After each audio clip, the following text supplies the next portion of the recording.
बिस्मिल्लाहिर्रहमानिर्रहीम। बेटा ये वही उसी की कंटिन्यूएशन में हम चलते हैं। ह्यूमन डाइजेस्टिव सिस्टम, इसको थॉरली डिस्कस करते हैं। लास्ट टाइम हमने ह्यूमन डाइजेस्टिव सिस्टम से रिलेटेड कुछ उसका एक चार्ट, फ्लो चार्ट हमने समझा था, कैसे कहाँ पर कौन सा मॉलिक्यूल डाइजेस्ट होगा, कौन से एंजाइम एक्ट करेंगे, कौन से उसमें हार्मोन्स इन्वॉल्व है। 2 हार्मोन्स के हमने नाम लिए थे, गैस्ट्रिन और सिक्रीटन। ठीक है ना, ये हमने वाइंड अप किया था। इसको उसी से कंटिन्यू करते हैं, इंडिविजुअली तमाम स्ट्रक्चर्स को डिस्कस करते हैं। सबसे पहले बात करते हैं first part of human digestive system which is termed as mouth. Mouth में जो पहला कंपोनेंट आता है या कौन से कंपोनेंट आते हैं, उसमें नंबर 1 है लिप्स। लिप्स का काम क्या है? जब भी हम फूड को इंजेस्ट करते हैं तो ये आउटफ्लो को रोकता है। ये क्या करता है? It prevent outflow of food during mastication. तो ड्यूरिंग मैस्टिकेशन जब हम च्युइंग कर रहे होते हैं तो च्युइंग के प्रोसेस के दौरान ये फूड को बाहर आने नहीं देता। कुछ लोग होते हैं ना, हम ऐसे खाते हैं तो वो खाना फेंक रहे होते हैं, अजीब सा एक लगता है, मुंह को बंद करके खाने में ये खाना बाहर नहीं आएगा। तो लिप्स का मेजर फंक्शन क्या है in digestion, in digestive tract? It prevent outflow of food during mastication. Lips के बाद हम चलते हैं माउथ में मोस्ट इंपॉर्टेंट कंपोनेंट पर, जिसको हम नाम देते हैं ओरल कैविटी। ओरल कैविटी में बहुत सारे स्ट्रक्चर्स हैं, जैसे आप उसके देखें, इसकी रूफ कौन बनाता है? इसकी रूफ अपर साइड पर मैक्सिला बनाता है, लोअर साइड पर टंग मौजूद है, साइड्स में चीक्स मौजूद हैं। ठीक है, ये सारे स्ट्रक्चर्स हैं, टीथ से अंदर। तो इसमें जो हम मेजर कंपोनेंट्स पढ़ेंगे वो क्या क्या पढ़ेंगे? देखिए, सबसे पहले तो बात करते हैं इसके पार्ट्स की। तो जो अपर जॉ है, it is form by maxilla. Maxilla याद रखिएगा इमूवेबल है, फिक्स है। ठीक है, ये इमूवेबल है, ये फिक्स है, ये मूवमेंट नहीं करता। Lower jaw is formed by mandible। ये मूवेबल है, ये मूवमेंट करता है ड्यूरिंग मैस्टिकेशन, ड्यूरिंग टॉकिंग। जब हम बात कर रहे हैं, मैस्टिकेट कर रहे हैं, lower jaw, this is mandible, ये मूवमेंट करता है, अपर जॉ मूवमेंट नहीं करता। ठीक है, इनका काम क्या है बेटा? इनका काम है, याद रखिएगा, मैस्टिकेशन। इसके बाद जो मोस्ट इंपॉर्टेंट कंपोनेंट है अपर और लोअर जॉ के बाद, वो आता है टंग।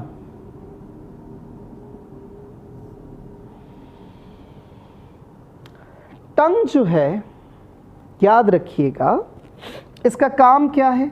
इसका पहला काम है मिक्सिंग ऑफ फूड। यानी पहला हमने कंपोनेंट कौन सा पढ़ा?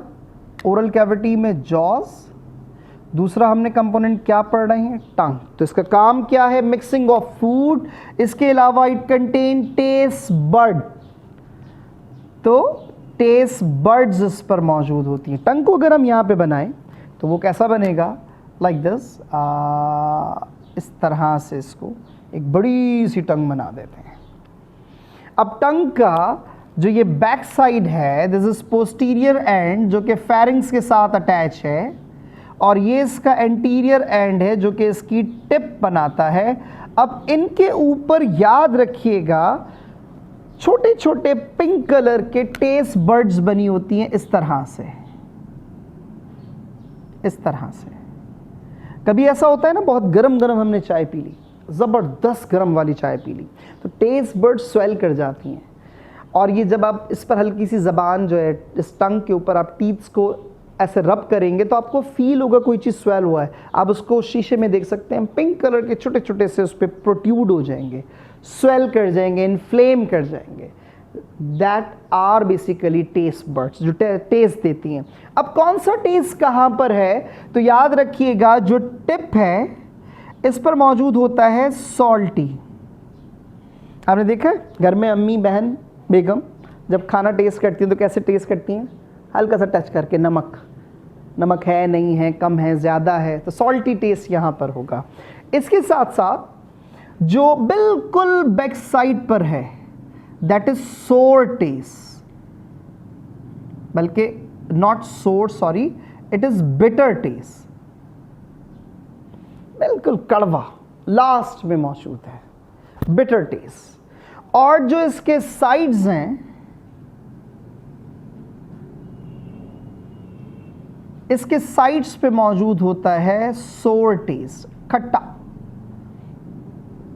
कभी ऐसा होता है ना कि बहुत ही आपके सामने जिक्र किया जाए कि बहुत ज़बरदस्ती एक चाट बनाई जा रही है, उसके ऊपर एक ऐसे लीमू निचोड़ा जा रहा है, तो ये जो साउंड आता है साइड से सिक्रीशन शुरू हो जाती है, दैट इज फॉर द सोर। और जो सेंटर है, it is for the sweet taste,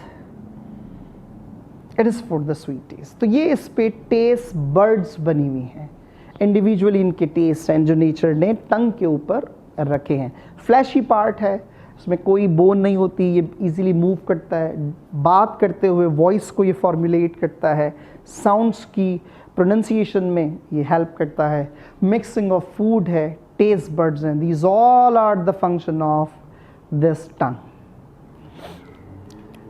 टंग के बाद जो थर्ड हमारे पास कंपोनेंट है उसे कहा जाता है टीथ।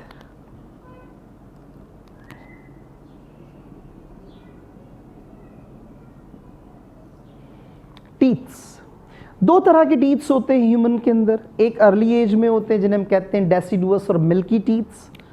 तो दो तरह के टीथ्स होने की वजह से कहलाते हैं human diphyodont.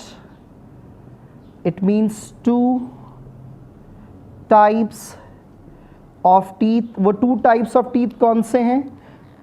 Number 1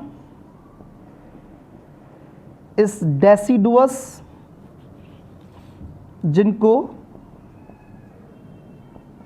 milky teeths भी कहते हैं, जिनको टेम्पररी टीथ्स भी कहते हैं,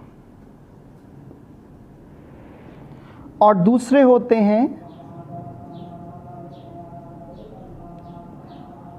परमानेंट टीथ्स। तो हम बात कर रहे हैं परमानेंट टीथ और टेम्पररी। तो याद रखिएगा, इसे कहते हैं diphyodont because there are two types of different teeth in human.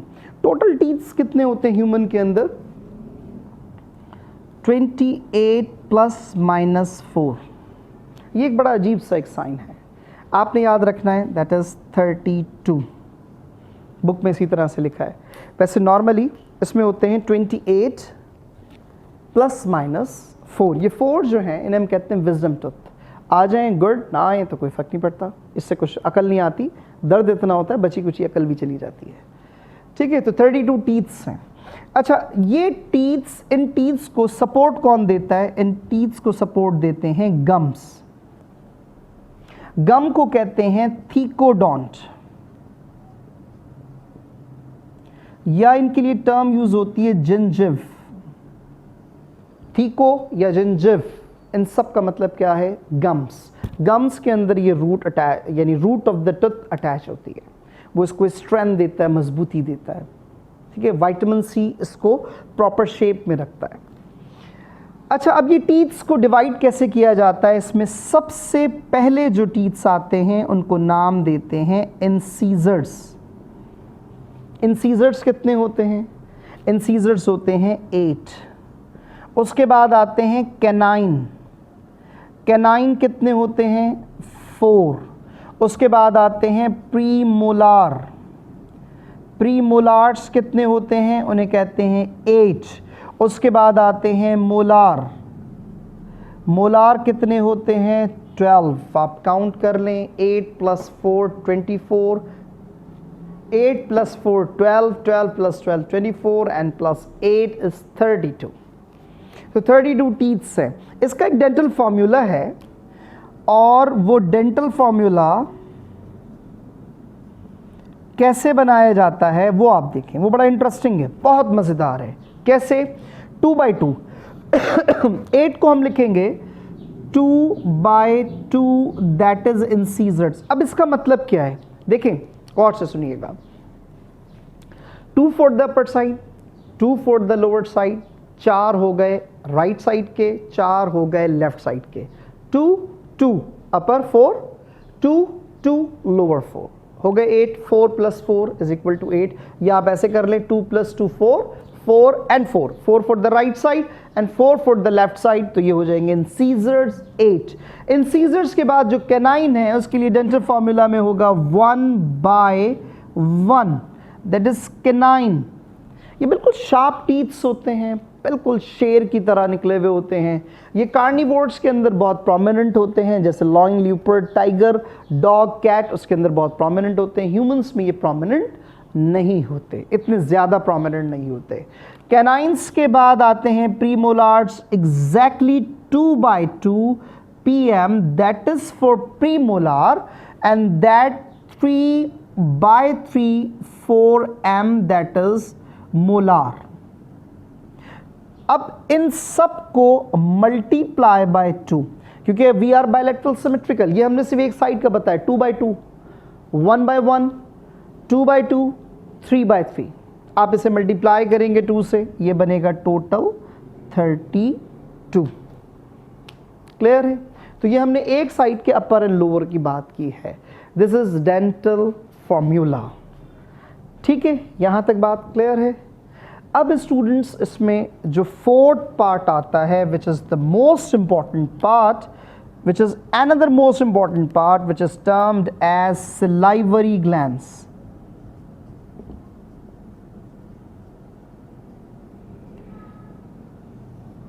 Salivary gland produces saliva. ये क्या प्रोड्यूस करेगा? ये प्रोड्यूस करेगा saliva,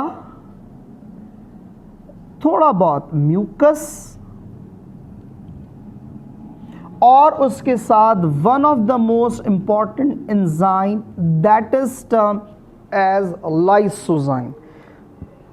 lysozyme first line defence भी बनाता है, आप इम्यूनिटी में इसको डिस्कस करेंगे इंशाल्लाह। तो it produces saliva that contain mucus, lysozyme, and one of the maximum concentration of a substance, that is water. 95% इसमें मौजूद है वाटर। लाइसोजाइम क्या करता है? इट इज बैक्टीरियोसिडल, ये जर्म्स को मारता है, बैक्टीरियास को ख़त्म करता है। 3 तरह के सलाइवरी ग्लैंड्स होते हैं, उसमें नंबर 1 है पैरोटिड ग्लैंड, उसके बाद है सबलिंगुअल ग्लैंड, उसके बाद है सब mandibular gland.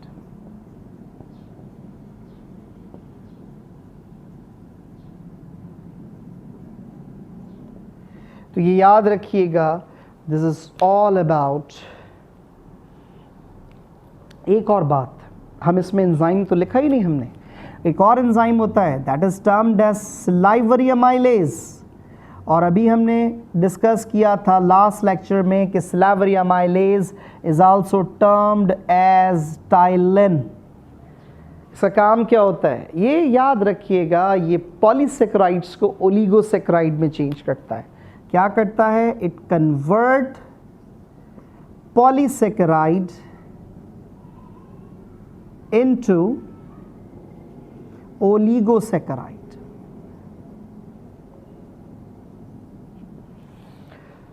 So this is all about mouth and oral cavity। यहाँ पे एक और पॉइंट याद रखिएगा।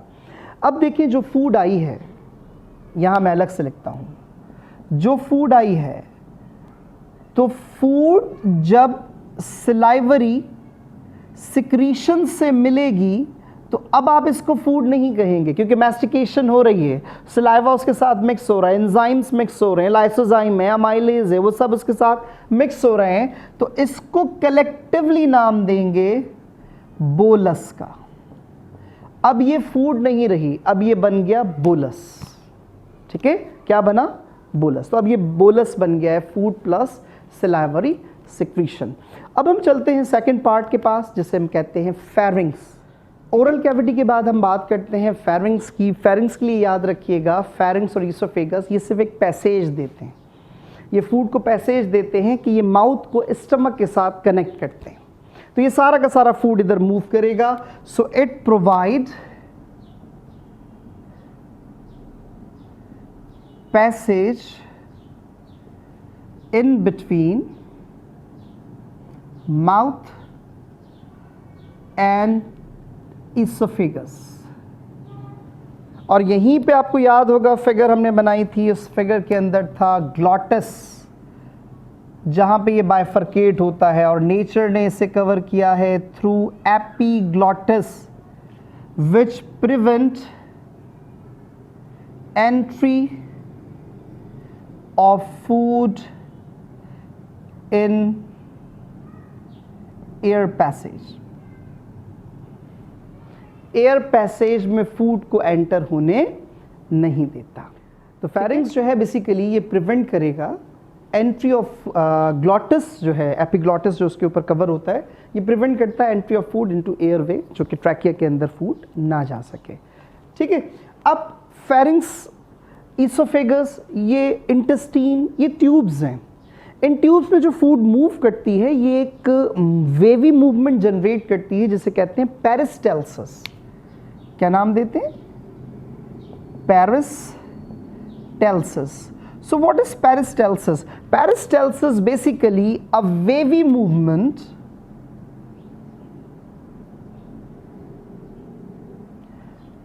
of food from mouth to anus। एक फॉरवर्ड डायरेक्शन में मूवमेंट करे फूड, उसे हम कहते हैं पेरिस्टाल्सिस। क्यों कहते हैं वेवी मूवमेंट? आप देखें, मैं इसको बनाता हूँ। फ़र्ज कीजिए ये एक ट्यूब है और ये फूड है। जब फूड आती है तो ये थोड़ा सा बल्ज हो जाता है। अब फूड को हम थोड़ा फॉरवर्ड करते हैं। देखिए, इसी को मैं आगे ऐसे बना देता हूँ और आगे कर दें इसको, फूड आगे गई इस तरह से। और अगर इसे मैं कंटिन्यूएशन में बना दूँ तो ये कुछ ऐसे नज़र आएगा। So this wavy movement from mouth to anus in a tubes of digestive tract is termed as peristalsis। अगर ये रिवर्स हो जाए तो उसको कहते हैं एंटी पेरिस्टाल्सिस। क्या नाम देंगे? एंटी पेरिस्टाल्सिस, या इसको नाम देते हैं एमिसिस का। एमिसिस कहते हैं वोमिटिंग को, वोमिट आउट, किसी चीज का बाहर आ जाना, वोमिटिंग हो जाना। तो एमिसिस या anti peristalsis is the reverse of peristalsis. It is the reverse of peristalsis, जिसको कहते हैं vomiting, regurgitation of food, backward, backflow, दोबारा से वापस उसकी जगह पर आ जाना। सो ये आपको फेरिंग्स में नजर आएगी। इसके बाद है oesophagus. Another most important component is esophagus। Esophagus भी याद रखिएगा कि it provide passage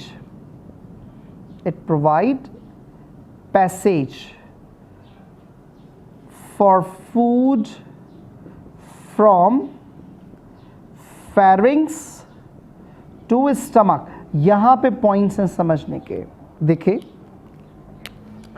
ये इसोफेगस यहाँ से ऐसे स्टमक के साथ कनेक्टेड होता है, लाइक दिस। ठीक है, तो यहाँ पर नेचर ने एक स्फिंक्टर लगाया है, इसको पैक किया है, एक स्फिंक्टर से पैक किया है। इस स्फिंक्टर को नाम देते हैं कार्डियक स्फिंक्टर।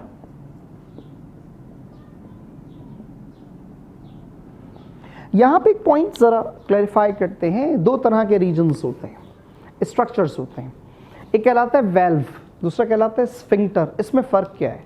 बहुत आसान सा है, याद रखने के लिए आपको बताता हूँ। वेल्व होता है डोर की तरह, 10,000 दफ़ा खोलें 10,000 दफ़ा बंद करें, शेप चेंज नहीं करता, मॉर्फोलॉजी में चेंज नहीं आता। स्फिंक्टर ब्रेड को जब बंद करते हैं ना प्लास्टिक से, देखा रबर बैंड लगा देते हैं ऊपर, लेकिन जब रबर बैंड को आप हटाएंगे वो अपनी शेप को मेंटेन कर लेगा, लेकिन जब बंद होगा तो अपनी शेप को डिस्टर्ब कर देगा। तो स्फिंक्टर याद रखिएगा, ये अपनी शेप को मेंटेन नहीं रख सकता ओपन और क्लोज होने में, दोनों में डिफरेंस होगा।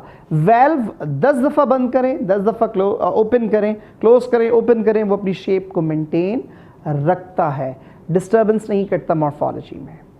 ठीक है, तो ये यहाँ पे मौजूद है कार्डियक स्फिंक्टर। अब फर्ज कीजिए इस जगह पर फूड मौजूद है, इस तरह से। अब फूड मौजूद है तो फूड क्या करती है, नॉक करती है और कहती है कि भाई ये स्टमक को हमें खाना देना है, बोलस देना है, बोलस आ गया है, स्टमक में ड्रेन करना है। अब स्टमक क्या करेगा, अब अपने आप को वो प्रिपेयर करेगा। तो स्टमक क्या करेगा, बेसिकली स्टमक अपने आप को प्रिपेयर करता है। और मैंने आपको उस चार्ट में लिखवाया था गैस्ट्रिन। गैस्ट्रिन याद रखिएगा, it is a hormone that prepare stomach for digestion. Stomach को डाइजेशन के लिए प्रिपेयर करेगा। कौन प्रिपेयर करेगा, गैस्ट्रिन प्रिपेयर करेगा। अब यहां पे हम डिस्कस करते हैं, स्टमक को फूड आ गई है ईसोफेगस से स्टमक के पास। तो आइए अब हम स्टमक डिस्कस करते हैं।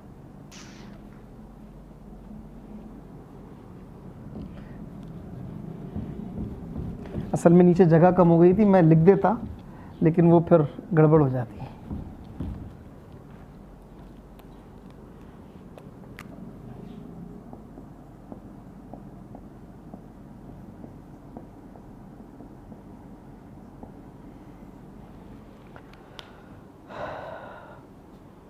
अब हम बात करते हैं स्टमक की, जिसको गैस्टर भी कहा जाता है। स्टमक का अगर स्ट्रक्चर बनाएं तो कुछ ऐसा बनता है। यार बच्चों, मेरी ड्राइंग आपको पता है ना, थोड़ा ऐसी ही है, तो समझ लीजिएगा कुछ ऐसे ही है। इसका ये जो अपर पार्ट है, दिस वन, ये बॉडी, और यहाँ पे मौजूद होता है थर्ड पार्ट, इसे कहते हैं फंडस। इसे कहते हैं बॉडी ऑफ स्टमक, और इसे कहते हैं पाइलोरस या पाइलोरिक रीजन। जो अपर साइड के ऊपर स्फिंक्टर था, इसका नाम था कार्डियक स्फिंक्टर। जो लोअर साइड पर स्फिंक्टर होता है, पाइलोरस होने की वजह से पाइलोरिक स्फिंक्टर। क्लियर? तो अब याद रखिएगा, इसमें जो बॉडी ऑफ स्टमक है, इसके पास, स्टमक के पास 3 टाइप्स के सेल्स होते हैं। वो 3 टाइप्स के सेल क्या हैं? Number one mucus secreting cell. नाम से ही जाहिर है, क्या प्रोड्यूस करेंगे? म्यूकस प्रोड्यूस करेंगे।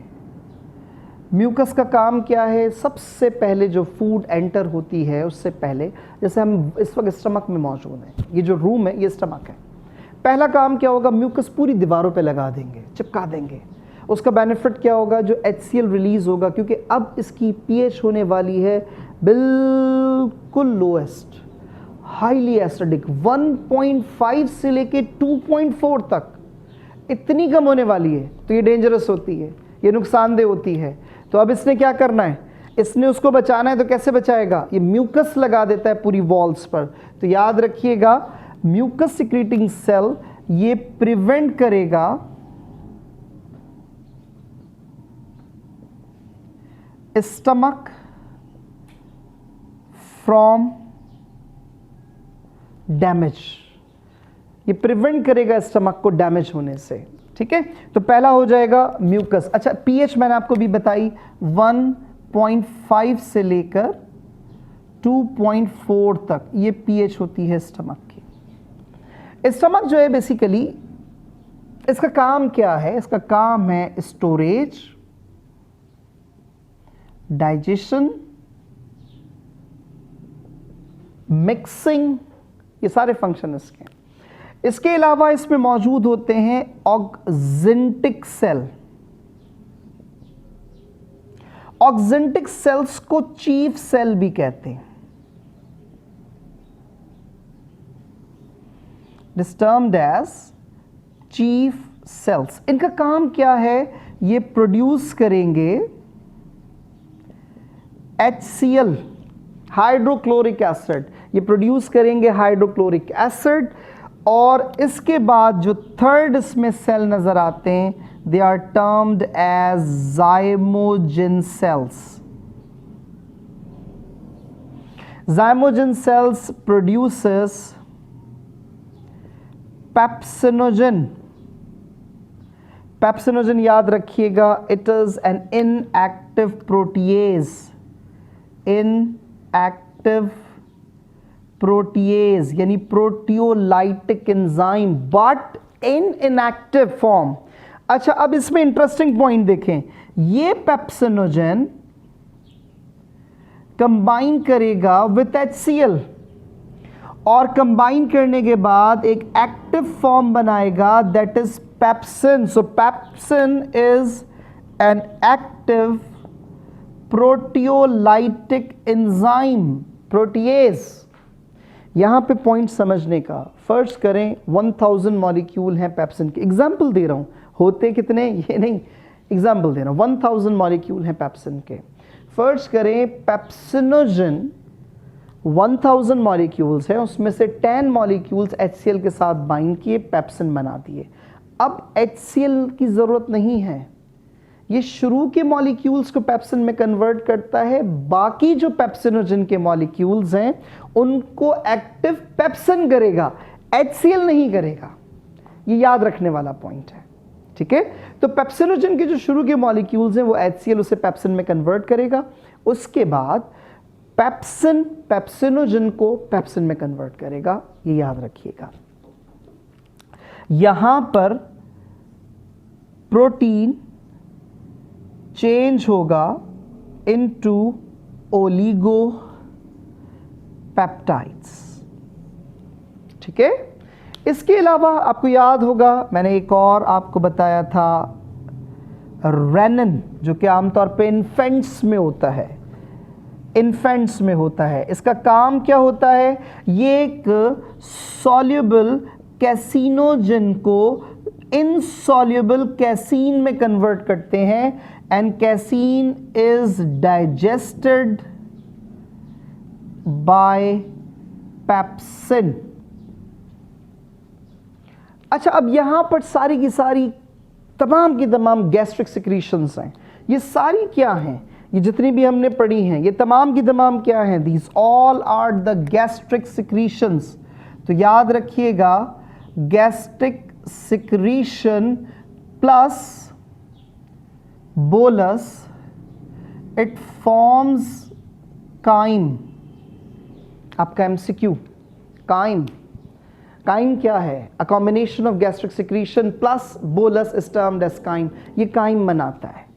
तो यहां पर दो तरह की डाइजेशन हो रही है. एक तो ये कंटिन्यूसली मिक्सिंग, हर 3 सेकंड, हाँ तकरीबन हर थोड़ी देर के बाद ये कॉन्ट्रैक्शन करके रिलैक्स करता है, यानी मिक्सिंग करता है फूड को. और बाकी जो केमिकल डाइजेशन है वो आपके सामने ये एंजाइम्स कंटिन्यूसली केमिकली डाइजेस्ट कर रहे होते हैं.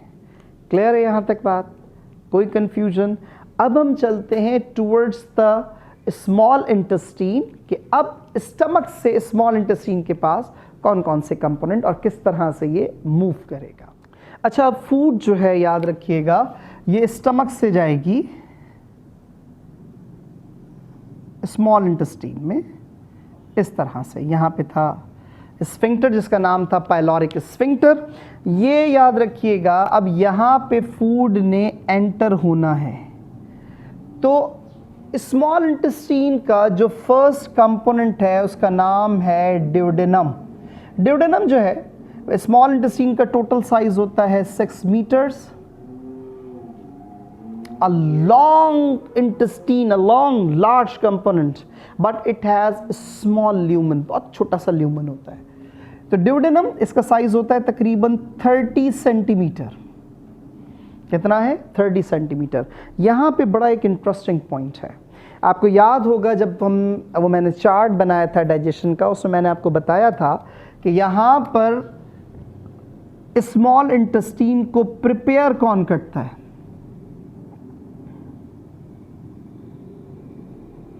इसको डाइजेशन के लिए प्रिपेयर कौन करता है? एक हार्मोन जिसका नाम है सिक्रीटिन. अच्छा, इसमें जो ड्यूडेनम है, ड्यूडेनम के कुछ पार्ट्स होते हैं. ड्यूडेनम के वो पार्ट्स कौन से हैं बेटा? इसका जो सेकंड कंपोनेंट होता है, सेकंड पार्ट होता है, यहाँ पर आकर ड्रेन होता है सारी सिक्रीशंस। जो वो सिक्रीशन कहाँ से आती हैं? मेजर ऑर्गन से, जैसे लिवर, लिवर से सिक्रीशन होगी, पैनक्रियास, गॉल ब्लडर, यहाँ से सारी सिक्रीशंस आएंगी और वो आके इधर ड्रेन होंगी। किसके ऑर्डर पर? सिक्रीटिन के ऑर्डर पर।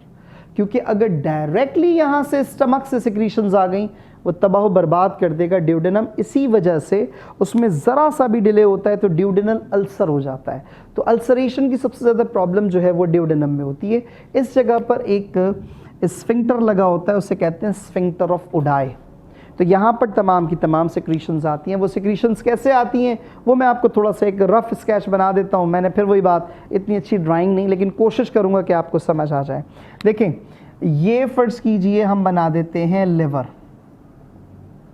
ठीक है। ये हम बना देते हैं गॉल ब्लैडर, और यहां बना देते हैं पैनक्रियास। अब पहले तो आप इधर ही समझ लीजिए, लिवर में सब कुछ होगा, उसे कलेक्टिवली कहेंगे बाइल। एमसीक्यू याद रखिएगा, it has no enzyme.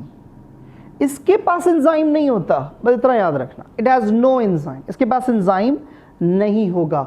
Gall bladder क्या करता है? Gall bladder stores bile which comes from liver। जो लिवर से आ रहा है उसी को स्टोर कर रहा है अपने पास। Pancreas produces all enzymes for digestion। ये याद रखिएगा, सारी की सारी जो डाइजेशन होगी ड्यूडेनम में, this is because of the enzymes which are produced by pancreas। यहाँ पर देखिए, मैं आपको थोड़ा सा क्लैरिफाई करूँ। लिवर जो है, लिवर के पास दो तरह की डक्ट्स होती हैं, right hepatic duct, left hepatic duct. ये दोनों मिलकर बनाती हैं कॉमन हेपेटिक डक्ट। तो पहली डक्ट यहाँ से प्रोड्यूस हुई जिसका नाम है कॉमन हेपेटिक डक्ट, इसका नाम है common hepatic duct, common hepatic ducts. उसके बाद गॉल ब्लैडर से सिस्टिक डक्ट प्रोड्यूस होगी, गॉल ब्लैडर से सिस्टिक डक्ट प्रोड्यूस होगी, this is cystic duct.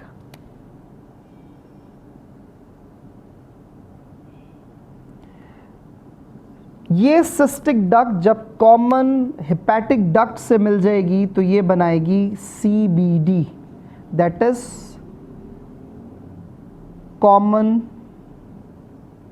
Bile duct, that is CBD। अगर कभी अल्ट्रासाउंड करवाया एब्डोमिनल तो उसमें ये बताते हैं साइज ऑफ द CBD। अच्छा, इसके बाद पैनक्रियास, पैनक्रियास से अराइज होगी पैनक्रियाटिक डक्ट, और जहाँ पे कॉमन बाइल डक्ट ने ड्रेन करना है, बिल्कुल उस पॉइंट पर आकर ये इंटेस्टीन में आकर ड्रेन कर देंगे इस तरह से, ठीक है। तो ड्यूडेनम में आकर ये तमाम के तमाम ड्रेनेज हो जाएगी। इसका नाम है पैनक्रियाटिक डक्ट। अब यहाँ इंडिविजुअली समझते हैं कि बाइल बेसिकली प्रोड्यूस क्या करता है, बाइल में होता क्या है। बाइल एक येलोइश कलर्ड मास है। बाइल क्या है? It's a yellowish coloured fluid. ये येलो कलर्ड, ये येलोइश कलर्ड फ्लूइड जब एयर में आता है तो इसका कलर हो जाता है ग्रीन। बाइल कंसिस्ट ऑफ, इसमें क्या क्या शामिल है? इसमें शामिल है बाइल सॉल्ट, बाइल सॉल्ट, एक तो sodium bicarb, number 1 sodium bicarb, number 2 sodium glycolate, sodium taurocholate, ये मुख्तलिफ इसके अंदर मौजूद होते हैं। इसके अपने अपने इंडिविजुअल फंक्शंस हैं। जैसे सोडियम बाइकार्ब को काम क्या है, ये न्यूट्रलाइज करेगा, न्यूट्रलाइजेस गैस्ट्रिक सिक्रीशन। और गैस्ट्रिक सिक्रीशन क्या थी बेटा, दैट वाज काइम, क्योंकि अभी तो काइम आ रहा है ना ड्यूडेनम के पास, तो गैस्ट्रिक सिक्रीशन काइम। ये जो सोडियम ग्लाइकोलेट और सोडियम टोरोकोलेट है, इसका काम क्या होता है, it convert lipids into fat droplets. इस प्रोसेस को कहते हैं इमल्सिफिकेशन। तो इमल्सिफिकेशन होगी किसके थ्रू, बाइल सॉल्ट्स के थ्रू।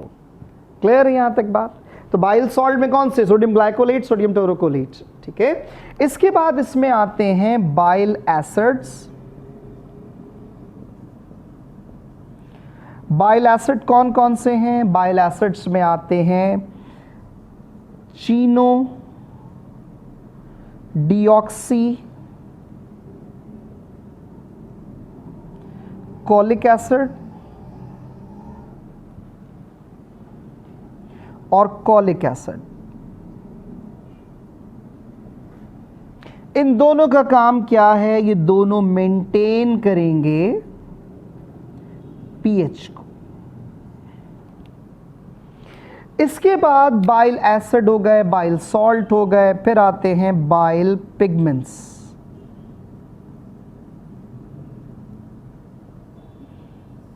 बाइल पिगमेंट्स के लिए याद रखिएगा, दो तरह के बाइल पिगमेंट्स होते हैं। One is biliverdin which is fat soluble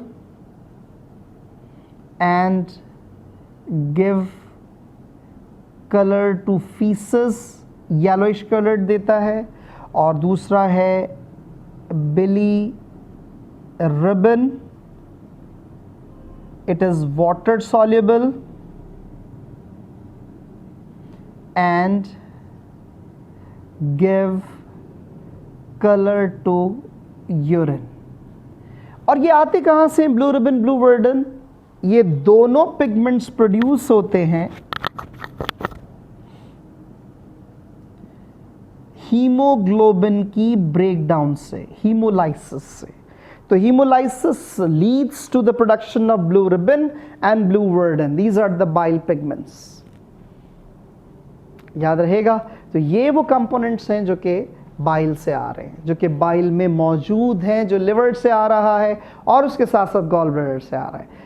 MCQ याद रखिएगा, लिवर कभी भी एंजाइम प्रोड्यूस नहीं करता, डाइजेशन के लिए एंजाइम प्रोड्यूस नहीं करता। इसके बाद आ जाएं आप पैनक्रियास के पास। पैनक्रियास जो है, इसके लिए याद रखिएगा,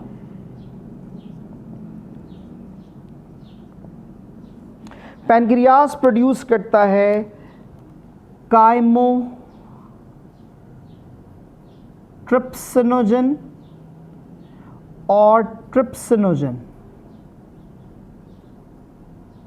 काइमोट्रिप्सिनोजन कन्वर्ट होता है काइमोट्रिप्सिन में और ट्रिप्सिनोजन कन्वर्ट होता है ट्रिप्सिन में by the help of an enzyme that is enterokinase। ये याद रखिएगा, enterokinase वो एंजाइम है जो इन दोनों को, एंजाइम्स को एक्टिव करता है। इन दोनों का काम क्या है, दोनों प्रोटियोलाइटिक एंजाइम है। प्रोटियोलाइटिक एंजाइम्स, एंजाइम्स को ब्रेक करने वाले, प्रोटीन्स को ब्रेक करने वाले। इसके बाद इसमें मौजूद होता है, ये हो गए दोनों नंबर 1। नंबर 2 इसमें मैं यहाँ लिख देता हूँ, जगह कुछ कम है। नंबर 2 इसमें मौजूद होता है लाइपेज। लाइपेज क्या करता है, जो इमल्सिफिकेशन हुई थी बाइल सॉल्ट के थ्रू लिपिड्स की, उस emulsified lipids are converted into fatty acids, उसको फैटी एसिड्स में ग्लाइसरोल में चेंज कर देता है। तो यहां पर अब एक और पॉइंट, अभी तक ये सब काइम था, जब काइम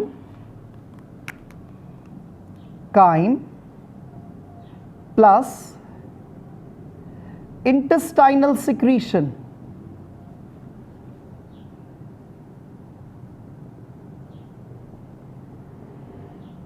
इसको कलेक्टिवली कहेंगे काइल। क्या कहेंगे इसे? काइल। तो अब ये सारा का सारा यहाँ पर काइल मौजूद है। ठीक है, तो बेटा this is all about the duodenum, first part of small intestine. अब हम चलते हैं ज्यूजेनम की तरफ। ज्यूजेनम याद रखिएगा, ये तकरीबन 2.4 मीटर के करीब इसकी लेंथ होती है, 2.4 मीटर्स। अब हम बात करते हैं second part of small intestine, that is jejunum. Jejunum में 2.4 मीटर्स इसकी लेंथ होती है। ज्यूजेनम के लिए याद रखिएगा, ये प्रोड्यूस करता है प्रोड्यूसर्स। सबसे पहले बात करते हैं कार्बोहाइड्रेट की। कार्बोहाइड्रेट में कौन कौन से एंजाइम्स थे? सुक्रेज, लैक्टेज और माल्टेज। ये क्या है? कार्बोहाइड्रेज, जो कार्बोहाइड्रेट को डाइजेस्ट करते हैं। इसके अलावा it producers tripeptidase, dipeptidase, जो क्या करेगा? प्रोटीएज एंजाइम है, प्रोटियोलाइटिक एंजाइम है। इसके अलावा इट प्रोड्यूसर्स सबसे पहले न्यूक्लियोटाइडेज। न्यूक्लियोटाइडेज क्या करता है? ये न्यूक्लियोटाइड कन्वर्ट इनटू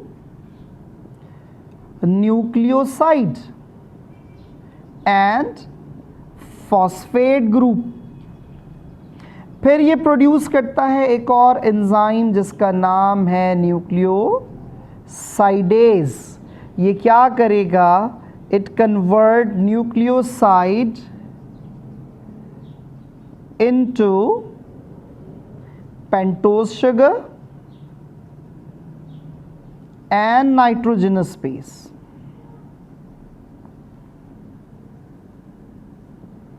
ये तमाम का तमाम यहाँ पर कन्वर्ट हो जाए। So these all are the enzymes which are produced by the last component of digested small intestine, that is jejunum. यहाँ पर सब कुछ कन्वर्ट हो गया। वो मोनोसेक्राइड्स बना दिए उसने, प्रोटीएज ने अमाइनो एसिड्स बना दिए, और न्यूक्लियोटाइड्स कन्वर्ट हो गए इंडिविजुअली 3 कंपोनेंट्स में, पेंटोज शुगर, नाइट्रोजनस बेस और फास्फोरिक एसिड। अब इस डाइजेशन के बाद जो मेन कंपोनेंट स्टार्ट होता है वो स्टार्ट होता है एब्जॉर्प्शन का। एब्जॉर्प्शन याद रखिएगा वो होती है through ileum. Ileum is the largest component of small intestine which is near about 3.6 metres. यहां पर होगी तमाम की तमाम, it helps in absorption of nutrients. क्यों? Because it contains villi. Villi कैसे होते हैं मैं आपको बना के दिखाता हूं। ये स्मॉल इंटेस्टीन का कंपोनेंट और ये इसके ऊपर, यानी पहले हम यहां बनाते हैं। ये स्मॉल इंटेस्टीन है, इलियम, और इसके अंदर ऐसे फिंगर लाइक प्रोजेक्शंस होती हैं। ठीक है, इस तरह से फिंगर लाइक प्रोजेक्शंस होती हैं। अब इसको मैं अलग से बना रहा हूं। ये आप देखें, इस तरह से एक फिंगर लाइक प्रोजेक्शन बनी हुई है। ठीक है बच्चों। अच्छा, इसके बाद ये जो फिंगर लाइक प्रोजेक्शन है,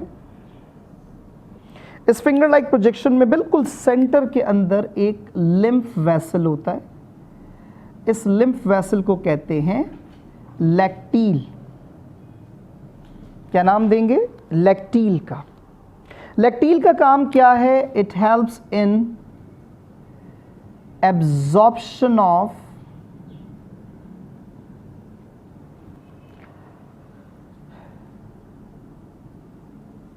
fatty acid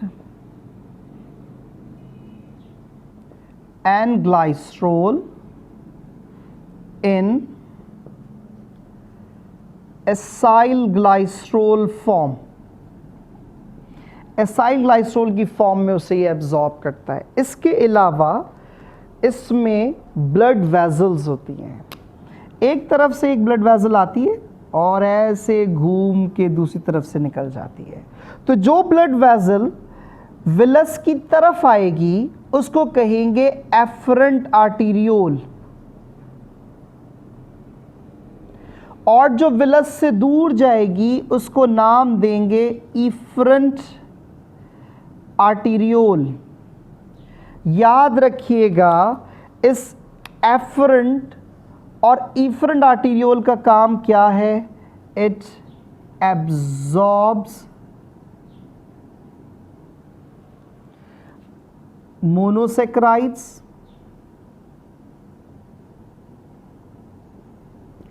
and amino acids. Monosaccharides और अमाइनो एसिड्स को ये एब्जॉर्ब करेगा और एब्जॉर्ब करके ले जाएगा हेपाटिक पोर्टल सिस्टम के थ्रू टुवर्ड्स लिवर।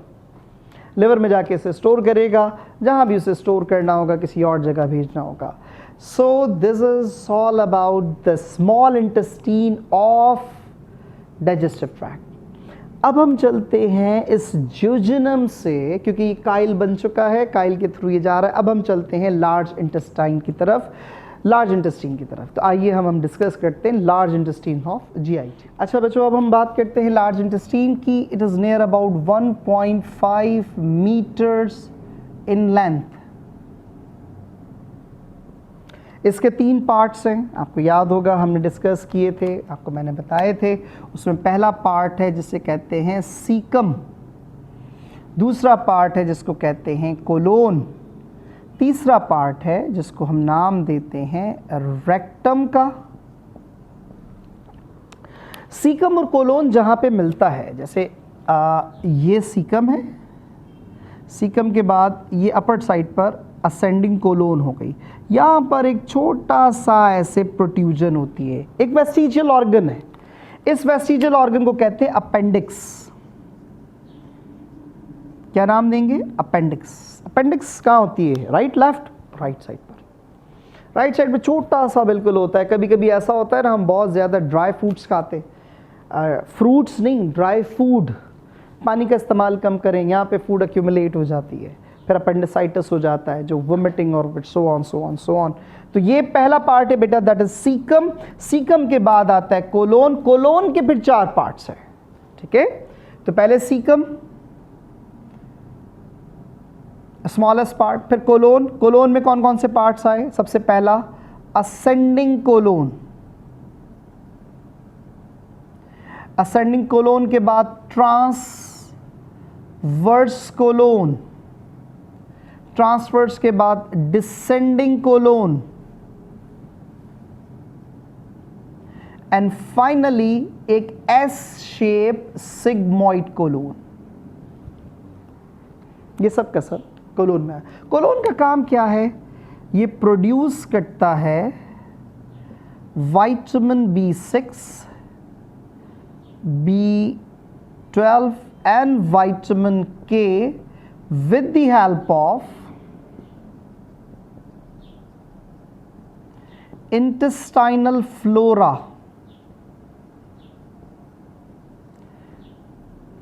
बैक्टीरिया के थ्रू ये प्रोड्यूस करेगा विटामिन्स B6, B12, पायरोडॉक्सिन, साइनाकोबाल्मिन और मेनाडायोन, विटामिन K का नाम है, ठीक है। ये मुख्तलिफ विटामिन्स बनाता है with the help of bacteria. इसके अलावा ये जो अपेंडिक्स है, एक वेस्टिजियल ऑर्गन ज़रूर है, लेकिन रिसर्चर्स कहते हैं कि ये वेस्टिजियल ऑर्गन बेसिकली बॉडी की इम्यूनिटी को इन्हेंस करता है, ये बॉडी में इम्यूनिटी डेवलप करता है।